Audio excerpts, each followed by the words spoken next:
welcome to Rockingham for round 2 of Days of Thunder. And if it's anything like round 1, the panel beaters are in for another busy day. As always, live music here on stage with the latest pop bands, Blue and D-Side here today. But over there, Colin White on pole position for this second round.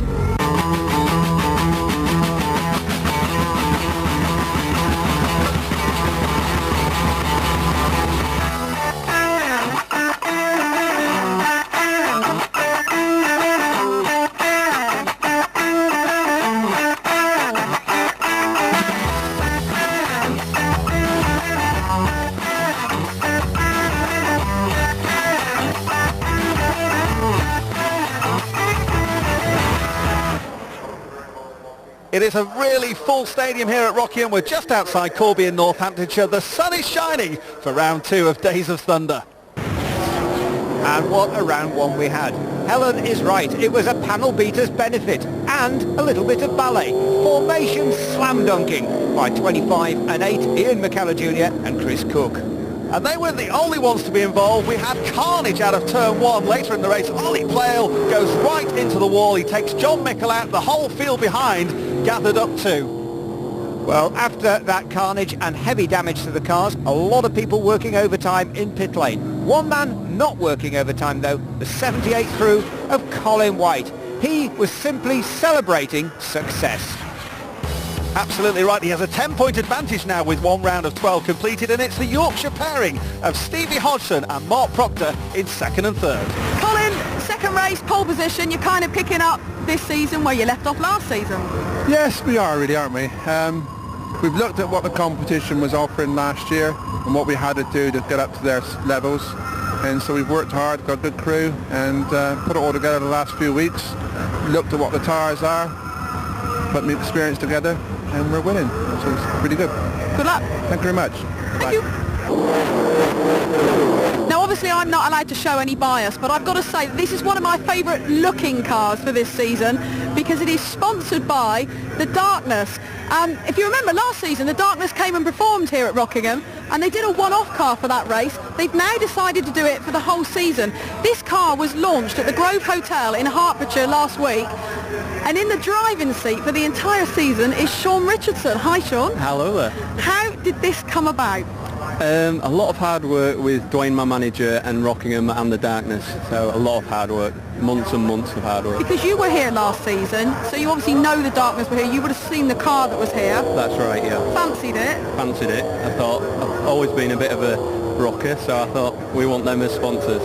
Are you a fan of their music? I am, yeah, very big time.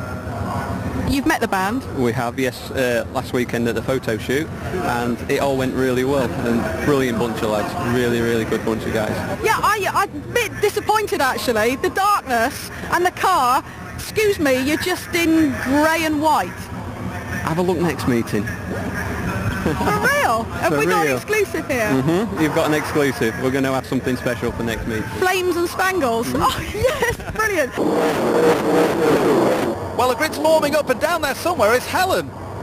John, I suppose after the carnage of race 1, it's just good to be on the grid. Yeah, well, it was a case of keeping out of the carnage, wasn't it, and praying, and we managed to keep out of the carnage, so we had a decent result, and just hope that the carnage doesn't appear in this one. We managed to pick our way through it. It was a case of looking for a gap and hoping that it wasn't closed up when you got to it. All right, and what's your hopes for this race? Well, I'd like to get on the podium for this race, so just keep plodding along and... I like that. The man describes it as plodding along. 170 miles an hour, this close from the wall. He describes it as plodding. Well, you're mad. You liked it so much you came back. I can't get enough of this racing lark. You're just here keeping a low... You've spoken to our boy before? Yeah, good. Yeah. Okay. He's delighted to be driving your car, by the way. Yeah, well, we're delighted to have him on board. He was Rookie of the Year last time, so he's going to kick ass for us this year. And I've got a feeling we're going to surprise a few people. What if he smashes it up? That's his problem, isn't it? It's coming out of his wages, isn't it? Yeah. Are you going to be able to get and have a drive, you know, like you did last year with the Minardi team? Are you going to be driving anything? Most likely we'll do a few time trials afterwards, just to make sure that I'm putting him through his paces. All right, excellent. Well, enjoy the day, enjoy the drive. We will. See you later.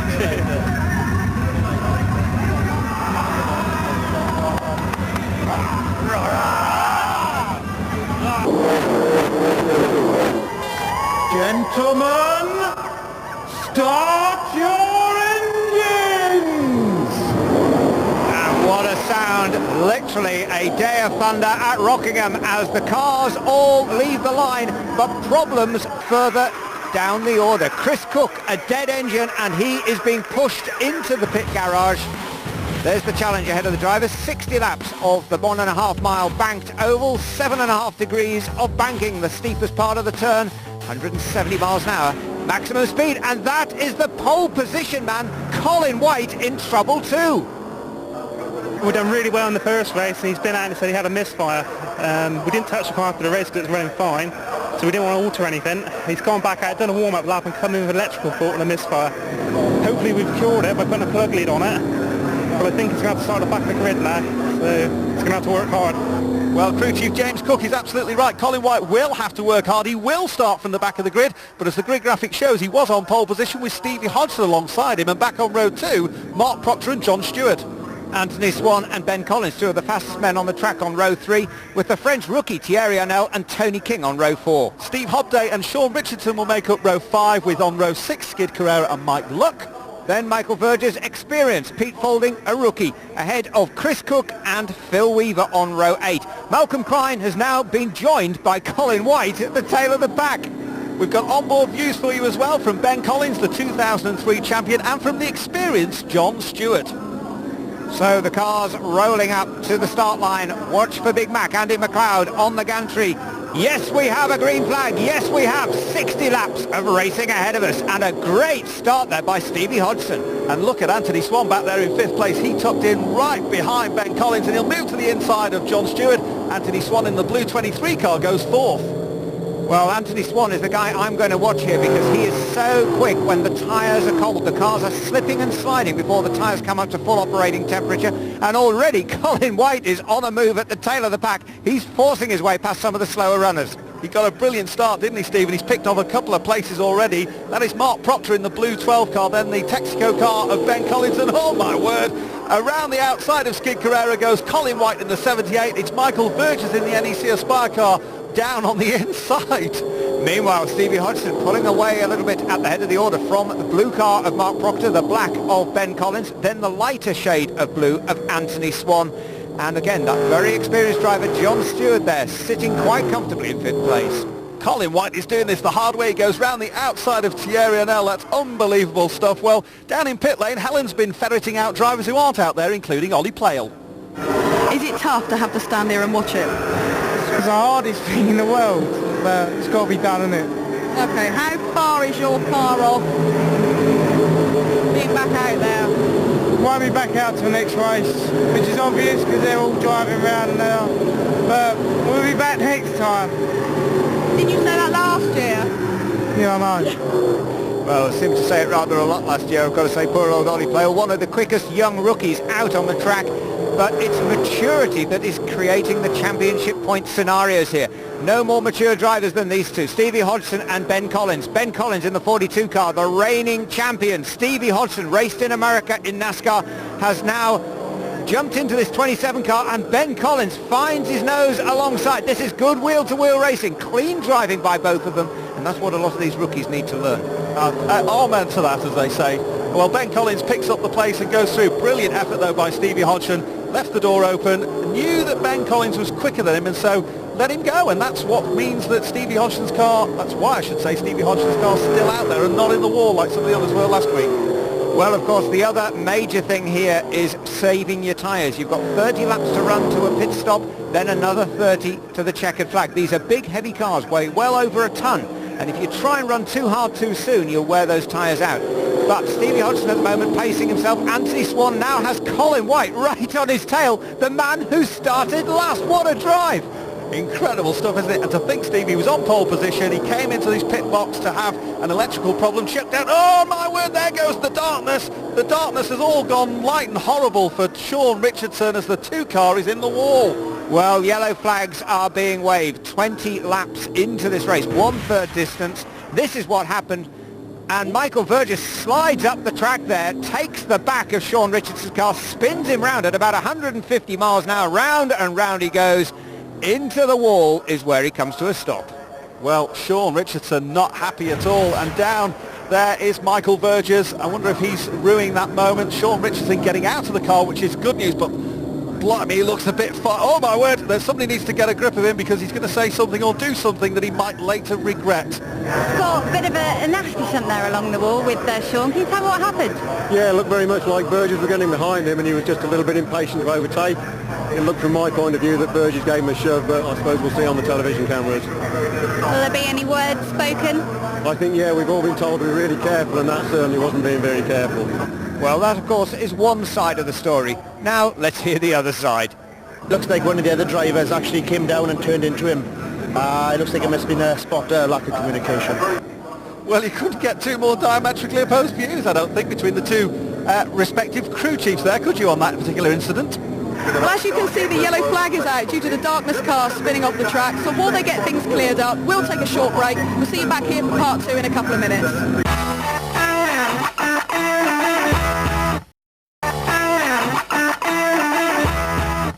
Welcome back to part 2 of Days of Thunder. Well, the track's been cleared and the boys are ready to race again, so let's rejoin them.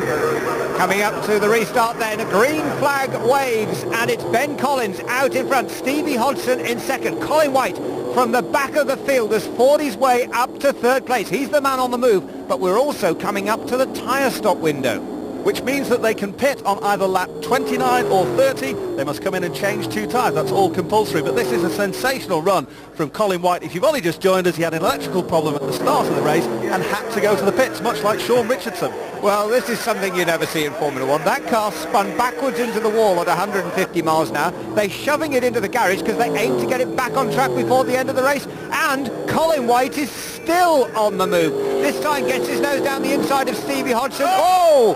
And a huge snake and a slide. They've traded paint, but Colin White through to second place. I'll tell you what, Steve, Colin White owes a debt of enormous gratitude to Stevie Hodgson. Stevie Hodgson kept Colin White out of the wall there because the front end bite, that's the grip from the front end of his car, disappeared altogether, and Stevie was there. That was remarkable. Here's another look at it. Well, I tell you what, with that sort of catching ability, these two guys should be in the England cricket team, because that was something a little bit special. Well, Colin White's something a little bit special, isn't he? The pit lane is open, which means they must now come in and change 2 tyres. It's the outside 2 that they changed. 2 men allowed over the wall. One of them carries a jack. No hydraulics here. It's all mechanical stuff. He jacks the car up, and a front tyre changer and a rear changer take 5 nuts off. Hopefully put a tyre on and put 5 nuts back on. Now, don't forget, Ben Collins is driving for a brand new team. These guys haven't had that much time to practice their tyre changes, and it's going to be absolutely critical for Ben Collins here. Can he hold the race lead? We expect about an 18-second pit stop, and there are wheel nuts going all over the concrete there for Ben Collins. This is a slow start for him. Look at the clock on the bottom. Now, watch Colin White's crew. These guys have been together now for nearly 3 years. Ben Collins looks cool and calm and impassive, but he'll be furious. It's over 20 seconds now. Colin White, we're reckoning it's going to be about 18. Yes, it is. Nice one, Colin White. Sensational stop from Colin White. That just shows you, though, the value of teamwork. There goes Mark Proctor and his team. And Colin White will come out ahead of Anthony Swan. The Tall Speed guys had a good pit stop, as well as the CWS guys. Graham May might not be so pleased with the team turn 4 because he has really high expectations and standards. Well, just from our commentary position there, one of the team turn 4 guys kicking the tyre as it went back across the tarmac. He's furious with himself. But Ben Collins now just has to keep his cool in the 42 car and try and get back some of that track position that he's lost to these two. Because the position now, 1 and 2, it's Colin White and Anthony Swan. What a battle these two have got going on. Well, let's just check out with Amy what's happening with this man, Shaun Richardson, down in pit road. Shaun, you're going out again? Yeah, I'm going to try. You managed to get it all fixed? Yeah. Well, there you hear it. Shaun Richardson, having been in the wall, is back on track, and a black flag is now being shown to the guy who maybe precipitated that accident. The 28 car of Michael Vergers is being called into the pits for a penalty stop. Meantime, Ben Collins repasses Stevie Hodgson. I'll tell you what, talk about all go here in Days of Thunder. Oh, and Ben Collins moves across. Well, that's surely not in the rule book, but Stevie Hodgson tries to hold him off as they go down to turn 2, but I think Ben just might have the momentum on the high side. Well, both the guys giving each other racing room there. That's what didn't happen, of course, with Shaun Richardson a little earlier on. That's how you do it. Hard but fair, my opinion on those two. And Ben Collins gains that place, regains that place ahead of Stevie Hodgson. But Ben Collins now has a lot of ground to make up on Anthony Swan and the race leader, Colin White. Well, that's absolutely true, and Colin White is a man on a mission since that electrical problem. Here is Michael Vergers then, the black flag for him for driving standards. That means a black flag that he must go to the clerk of the course, or a representative of the clerk of the course who's waiting down in his pit box. But meantime, as they pass the black and red car of Thierry Henel, the Frenchman who's making his debut here this weekend in Days of Thunder, do you think Collins has got enough? He's certainly trying. The last lap for Ben Collins there, an average speed of 144.2 miles an hour. Fastest lap of the race, the fastest lap of the track on these new Avon tyres that the cars are running on.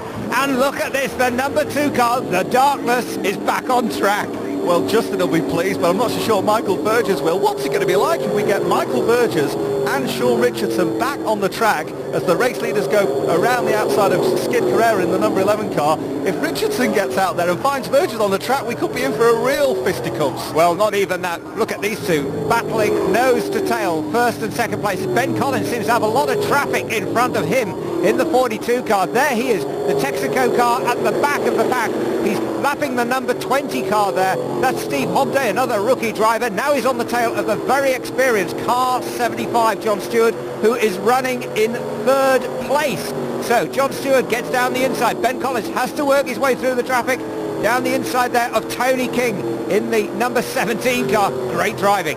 This is brilliant stuff up front, isn't it? Anthony Swan, now he's trying to work out where he can get the run on Colin White. It looks to me, Steve, watching these two, that Colin White is much better through turns 2 and 3, has the momentum out, but Anthony Swan's car is handling like a dream through turn 4, and at the moment we've got down on your left-hand side the battle for the lead. Behind them, for 3rd place, Collins is on the back end and trying to get through past John Stewart. Well, you don't know which way to look first, do you? Don't forget, the crowds in the grandstand here can see the whole lap from their grandstand seat. That's a really, really big boost for this sort of racing. And just look at this, coming up the start-finish line, Colin White, Anthony Swan almost up into the wall there. Meanwhile, going down through turn 3 comes the battle now for 3rd place. They're up to turn 4 already. And each time Ben Collins is getting a little closer to the back of number 75, John Stewart. Meanwhile, the battle on still between White and Swan.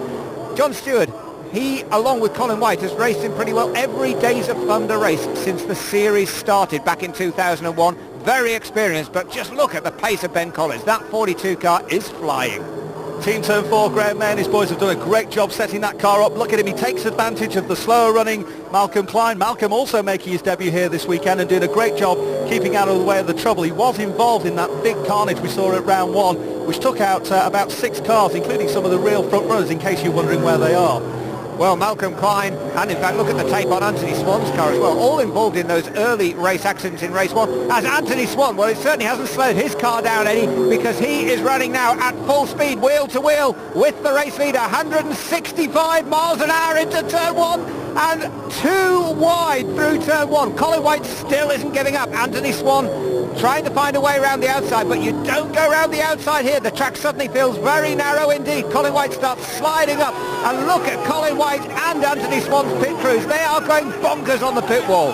They are absolutely cheering him on, and Anthony Swan does it to the delight and cheers of the black-suited top speed guys in the pit lane. The Cedarwood S crew, their heads hang just a little bit, but what a manoeuvre. Anthony Swan did it what they called the hard way. He went all the way around, and look at the reaction from his team. Well, isn't that just fantastic? This is a local driver as well, don't forget. He lives literally just a couple of miles the other side of the outside wall of the track. But it's not over yet. Colin White is coming back on him. Did half a lap to cool his tyres down. Now he's on the counter-attack. This is brilliant stuff. I just wonder, you know, if that front bodywork is causing Anthony Swan a problem with downforce on the front end. Colin White gets to the inside. Surely he'll take back the lead. We're into the closing laps now as we approach just a couple of laps to go. Colin White will take the lead again, but Swan through turn 4 fights back. I tell you what, the grandstand is absolutely amazing. Everybody is on the edge of their seats, and just there's Colin White's pit crew. They are celebrating this time round. It's gone quiet down with Anthony Swan's team, but you know, this could go back again the other way. I don't think Anthony Swan has too much of a problem with that damage on his car. His only problem is the car in front. And also look at Ben Collins. That gap was 6 seconds back from these runners a couple of laps ago. 2 laps ago, Collins is closing in 3rd place.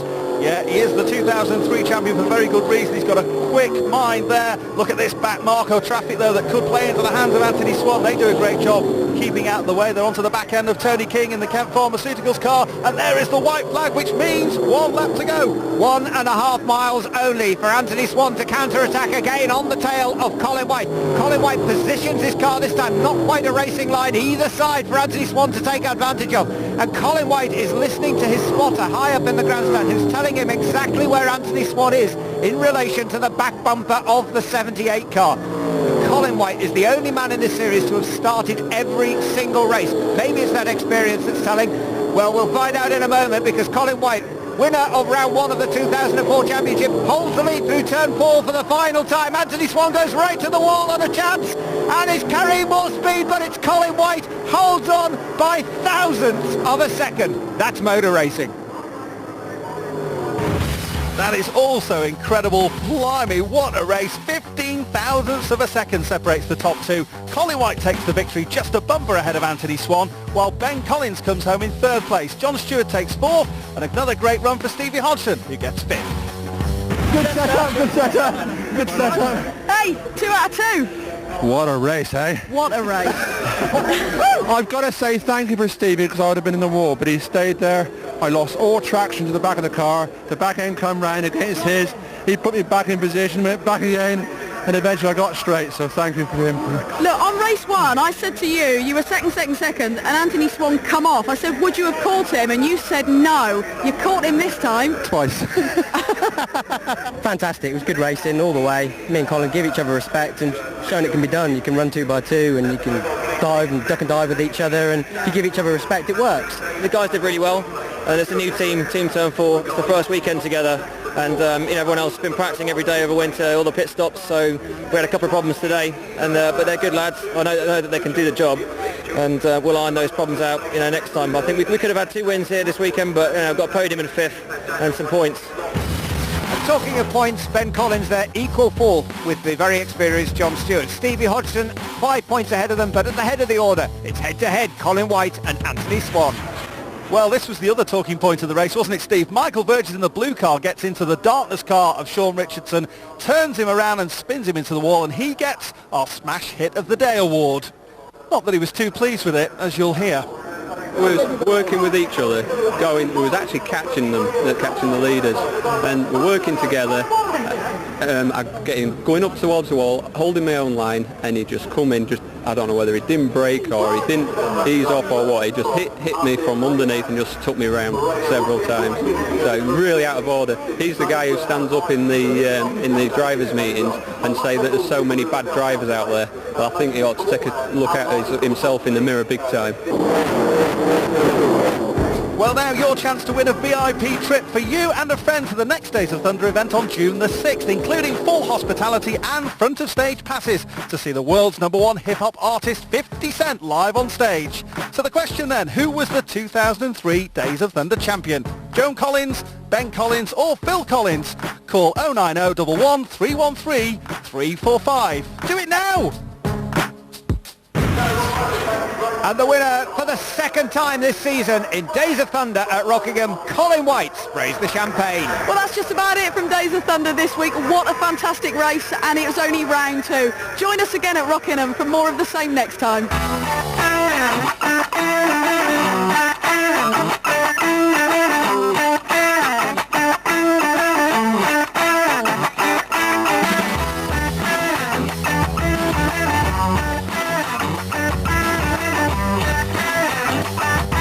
We stay on 4 wheels but move the setting to Ireland for GT on 4 next.